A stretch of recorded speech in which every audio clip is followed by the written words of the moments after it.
સુખ મેળવવું એ કોઈ પાપ થોડી છે.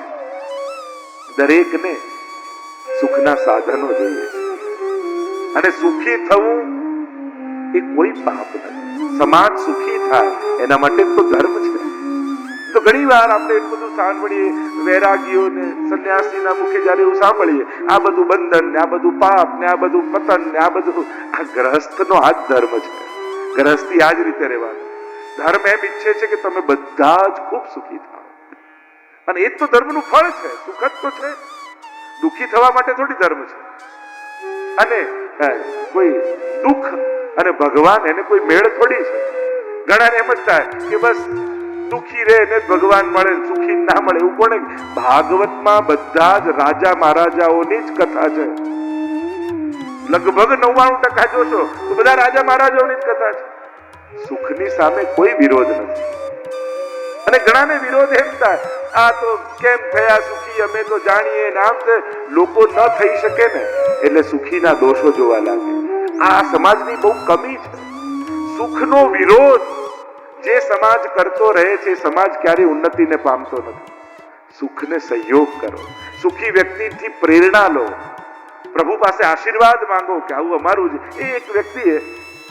એક વ્યક્તિ સુખી વ્યક્તિ ઉભો હતો અને એક સામે સાધારણ વ્યક્તિ ઉભો હતો. એને કહ્યું, મારી પાસે 400 ની ઘડિયાળ છે, તારી પાસે 4 લાખની ઘડિયાળ છે, ફરક શું છે? ટાઈમ તો એક જ બતાવે છે ને.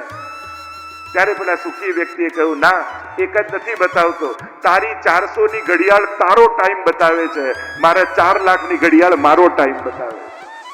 અને એટલા માટે બીજા લોકોના સુખની ઈર્ષા કરવા કરતા સમર્થ બની બીજા ઉપર દયા અને મદદ કરવી સારી. અસમર્થ રહી સુખીની ઈર્ષા કરવા કરતા સમર્થ બનીને બીજાને મદદ કરવી સારી. એટલા માટે સમાજ ક્યારે પણ નેગેટિવ પંથે ન જવો જોઈએ. નકારાત્મક વિચારધારામાં ક્યારે જીવવો ન જોઈએ. ધર્મ બધાને સુખી બનાવવાનો પ્રયાસ કરે. અર્થ પણ પુરુષાર્થ છે. ધર્મ, અર્થ, ત્રીજું છે કામ.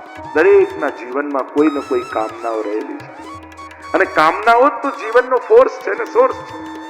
વિવિધ કામનાઓ છે તો જ માણસને મહેનત કરવાની ઈચ્છા થાય, આગળ વધવાની ઈચ્છા થાય. બસ ભાગવત કામ એ કરે છે, કામનાઓમાંથી કાઢી ભાવનાઓમાં જોડવાનું કામ કરે છે. કેવલ સ્વ કેન્દ્રિત કામનાઓમાંથી કાઢે છે અને તમારી કામનાઓના કેન્દ્રમાં ભગવાનને મૂકી દે છે. મહાપ્રભુજીના શબ્દોમાં કહું તો વ્યાવૃત્તોપી હરૌ ચિત્તમ. વ્યાવૃત્તિ કરો પણ ચિત્ત હરિમાં રાખો, મારા ઠાકોરજીમાં. લૌકિક સિદ્ધિ પામવી એમાં કોઈ કમી નથી, પણ લક્ષ્ય અલૌકિક રાખો, લક્ષ્ય ઉત્તમ રાખો.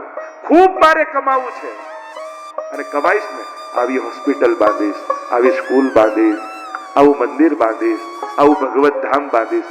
લક્ષ્ય અલૌકિક રાખો તો લૌકિક સિદ્ધિઓ તો સ્વતઃ પ્રાપ્ત થઈ જશે. નહીં તો ઘણી વાર લોકો એમ કહે છે સમાજ સેવા કરવી જોઈએ કે પ્રભુ સેવા કરવી જોઈએ. લોકોની હોશિયારી જો, બંનેને ઓપ્શનમાં બસ. આ બંને ઓપ્શન છે જ નહીં. લોકોની ચતુરાઈ એવી છે, આ ભગવત સેવા કરવા કરતા સમાજ સેવા કરવા ઓપ્શન નથી. તમે વડોદરાથી મુંબઈ જવા નીકળો ને તો સુરત તો વચ્ચે આવી જ જાય. સ્પેશિયલ જવું ન પડે. જે પ્રભુની સેવા કરવા નીકળ્યો હોય ને એના હૃદયમાં માનવ માટે કરુણા પ્રગટી જ જાય. એને જુદું કરવાની, જે ભગવાનને પ્રેમ કરે, પ્રકૃતિને પ્રેમ કરે, માનવને પ્રેમ કરે, ગરીબને મદદ કરે, પશુને પ્રેમ કરે, પંખીઓને પ્રેમ કરે, જીવ જંતુઓને પ્રેમ કરે, આ બધા પ્રેમ હૃદયમાં પ્રગટ્યા ન હોય ને તો ભગવાન માટેનો પ્રેમ પ્રગટી જ ન શકે. એટલે ક્યારે પણ એવી એક માન્યતામાં ન રહેતા કે આ બંને ઓપ્શનમાં છે કે કયું ચૂઝ કરું. આ ઓપ્શન છે જ નહીં. આ એક જ રસ્તામાં આવતા જુદા જુદા પડાવો છે. જે ઈશ્વરને પામવા નીકળે છે એના જીવનમાં માનવ માટેની કરુણા સહજ પ્રગટી જ જાય. એટલે એ વિચારું ભગવાન પાસે તો આપણે જઈને આપણા હૃદયને વધારે ભાવુક બનાવીએ છીએ. ઠાકોરજી પાસે જઈને માંગીએ છીએ કે પ્રભુ એવી શક્તિ આપજે કે તારા સર્જનની પણ સેવા કરી શકું. તારા સ્વરૂપની સેવા તો કરું છું, પણ તે જે સર્જ્યું છે ને એની પણ સેવામાં હું જોડાઈ શકું.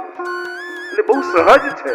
પ્રભુ પાસે, પ્રભુ માટે જેને ભાવુકતા, અને જે દેખાતો નથી એને જે પ્રેમ કરી શકે છે તો દેખાય છે એના માટે પ્રેમ પ્રગટે, એમાં શું આશ્ચર્ય.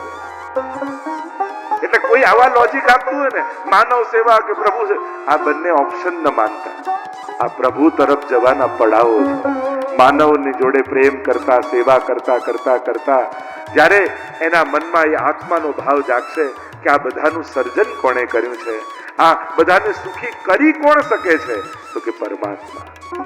રોજ સત્કર્મ કરી અને પરમાત્માને પગે લાગવા જજો કે પ્રભુ તું કરાવે છે અને તું મને આ સત્કાર્ય માટે નિમિત્ત કરે છે. મને સેવા કરવાનો ક્યારે અહંકાર ના આવે એવા મને આશીર્વાદ આપશે. પ્રભુ પાસે જઈને તમારા સંચિત થયેલા પુણ્યો પણ ભગવાનના ચરણોમાં મૂકી દો તો કામનાઓમાંથી નીકળી ભાવનાઓ તરફ. ગોપીઓ જુઓ ને, દુનિયાનો દરેક વ્યક્તિ મુક્તિ ઈચ્છે છે. જે મેળવ્યું છે એને છોડીને આનંદ આવે છે માણસ. આ મુક્તિ સ્વભાવ છે માણસ, એ પ્રયાસ નથી, સ્વભાવ છે. જે મેળવ્યું એનાથી છૂટીને આનંદ આવે. એમ થાય કે આપણું એક ઘર બની જાય, ગિરરાજ બાબા પરિક્રમા કરવા આવી, 56 ભોગ કરાવી, મારું એક ઘર, અને ઘર બની ગયું. હવે એ જ ઘરમાંથી 1 વર્ષ સુધી તમને કોઈ ફરવા ના લઈ જાય તો આખું ઘર માથે લઈ લો કે નહીં? અને ઘરમાં જ રહેવાનું છે, બધા બહાર જાય છે ને આપણે જ ઘરથી ક્યાંય નથી જતા. કેમ? આ ઘર માટે તો માનતા રાખી હતી ને, હવે છોડીને આનંદ આવે. મુક્તિ આનંદ આપે છે. એમ એક બાળક થઈ જાય તો સારું, એક બાળક થઈ ગયું, આ સ્કૂલે જાય તો શાંતિ. કેમ? આના માટે તો માનતાઓ રાખી હતી. પેલા કે ને કે બાળક માટે રાંદલ તેડે, પણ બાળક થઈ જાય પછી એને કોઈ ના તેડે. પેલો કે તું તેડ, પેલો કે હા તેડે.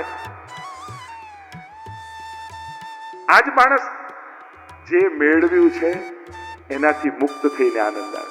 મોટું ઘર બાંધી અને પછી એમ થાય 7 દિવસ નેચરોપેથીમાં જઈ આવીએ. અને લોકો એવી નેચરોપેથીમાં આજકાલ તો જાય લાઇટ ના હોય ને કઈ પાણી ના હોય ને બધું ઓર્ગેનિક ખેતીમાંથી ફૂડ આવે ને પાછું 7 દિવસ શું રહીને શું કે ફ્રેશ થઈ ગયા. તો આમાં જ થતા હતા તો ઘર બાંધવાની જરૂર શું હતી? પણ મુક્તિ મનુષ્યનો સ્વભાવ છે. જે મેળવ્યું છે ને એમાંથી છૂટીને માણસને આનંદ થાય.